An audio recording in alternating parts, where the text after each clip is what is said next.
Depuis quelques jours, il est la cible quotidienne des critiques de Kiev. Il ne s'agit pourtant pas d'un haut dignitaire russe, mais de Thomas Bach, le président du Comité international olympique. Ce dernier, dans un communiqué de son institution, s'est dit favorable à la participation des athlètes russes et biélorusses aux prochains Jeux olympiques de Paris, mais sous bannière neutre. Aucun athlète ne doit être interdit de compétition sur la seule base de son passeport. Insupportable pour les Ukrainiens en proie à la guerre, à commencer par le maire de Kiev, Vitali Klitschko, lui-même ancien boxeur professionnel, et qui s'adresse à Thomas Bach dans un langage très imagé. Aujourd'hui, les Russes sont champions olympiques en crimes de guerre. Ils ont la médaille d'or pour la déportation et le viol des femmes. Vous ne pouvez pas mettre votre emblème olympique sur ces crimes, car vous serez alors complice de cette guerre abominable.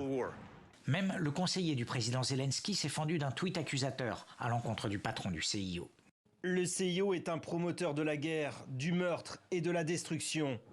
Le CIO regarde avec plaisir la Russie détruire l'Ukraine et offre ensuite à la Russie une plateforme pour promouvoir le génocide. Il est évident que l'argent qui achète l'hypocrisie olympique n'a pas l'odeur du sang de l'Ukraine, n'est-ce pas, monsieur Barr ? Le président Zelensky en personne a ensuite écrit à Emmanuel Macron pour s'indigner de cette position du Comité international olympique.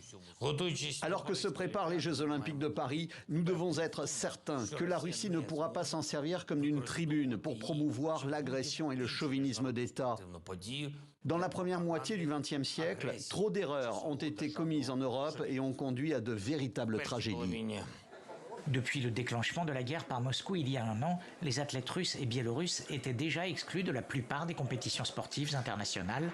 Leur éventuelle réintégration pour les Jeux olympiques de 2024 ne dépend pas que du CIO, mais des 28 fédérations internationales représentées aux Jeux d'été qui doivent donner leur accord à la majorité.